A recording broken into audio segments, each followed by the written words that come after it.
Ice, तुझा बापूस, तुझे भाऊस एवढे आतल्या गाठीचे लोक आहेत ना, जावयाचा कसा अपमान करायचा ना धडेपाठ केलं ना त्यांनी.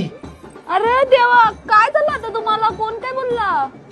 तो तुझा भाऊस गेंड्या, हा तो सगळ्यांनी येऊन घेऊन जाते नाचाला, तो माल नाही नेत. आणि काय अपमान केलं तुम्हाला? माल नाचायला नेत नाही, ते रिक्षावाल्याला नेलं नाचाला, माल नाही नेला. हात ना तुम्हाला जाता नाही नाचाला, कशाला कोण खेचून नेवायला पाहिजे? आमच्यान कोण जावई नाचत नाही, त्याला नाचऱ्या जावई बोलतात. आमच्यान डायरेक्ट येतात मेवणे जावयाला घेऊन जातात नाचाला. एवढा मानपान कोण देईल तुम्हाला? थांबा, त्याला बोलवतोय. बोलू का नको आता? बोलो. तो दिसव नाही मला आता. ऐ